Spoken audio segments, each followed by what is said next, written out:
33년 기자 경력, 신문사 대표 남성숙의 호남 천년 동안 우리가 꼭 알아야 할 인물 이야기, 전라도 천년의 얼굴책 내용입니다.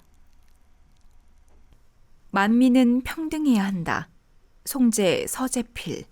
근대 한국의 계몽운동으로 인간의 기본권 확보와 보장을 가장 중요하게 부르짖었던 송재, 서재필.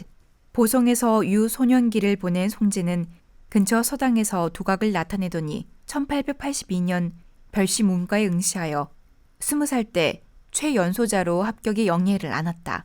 곧 벼슬길에 나가 교소관 부정자직을 맡게 되었다. 3개월 후 이모군란이 발발했다. 13개월 동안 급료를 지급받지 못한 구식 군인들의 불만이 터져 야기된 이모군란은 결국 청군에 진압되었다.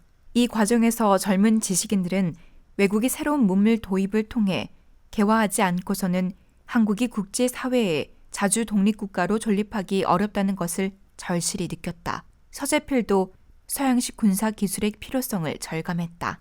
그는 문관으로서의 출세길을 마다하고 신식 군사 기술을 습득을 위해 일본 유학길에 올랐다. 그러나 정부의 재정난으로 유학생에 대한 경비 지급이 끊겨 이듬해 7월 귀국하고 말았다.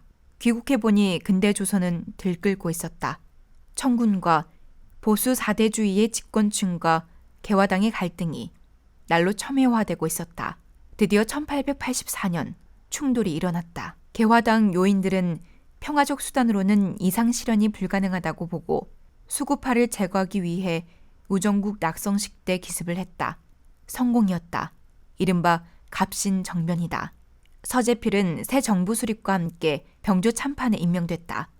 이들은 독립주권국임을 선포하고 백성의 자유와 평등을 내용으로 한 새 정책을 선포했다. 그러나 서울에 주둔한 청군의 개입으로 개화 신정부는 3일 천하로 비운의 막을 내렸다. 송재는 오적으로 낙인 찍혀 체포령이 내려졌다.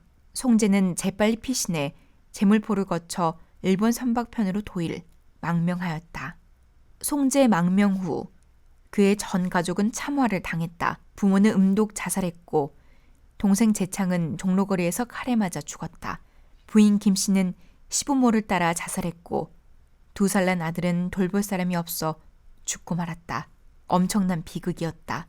미국에 도착한 송재는 영어를 배우고 펜실베니아주 윌크스베아시에 있는 해릴맨 고등학교에 입학해 공부를 했다. 대학은 후원자가 사망하는 바람에 2년 만에 중단하고 미국 육군 총간부 동양어 통역관으로 일하면서 학업을 계속한 결과 조지 워싱턴 대학 의학부를 졸업, 모교의 병리학 조교수를 발령받았다. 송재는 조국에 헌신해야 하겠다고 마음먹고 12년 만에 귀국한다. 그리고 곧 민중 계몽 사업에 뛰어들었다. 조선의 가장 시급한 일은 민중의 계몽이라고 느꼈던 것이다. 일반 대중의 무지를 일깨우고 그들과 일체를 이루기 위해서는 우선 신문이 필요하다고 생각했다. 우선 정부의 지원을 받아 4면짜리 독립신문을 창간했다. 한글을 전용해 누구나 보기 쉽게 했으며 영문판을 통해 한국의 참 모습을 외국에 알리는 데 일조했다. 정부의 무정과 무능에 날카롭게 맞섰으며 백성의 편에서 비판 공격하였다.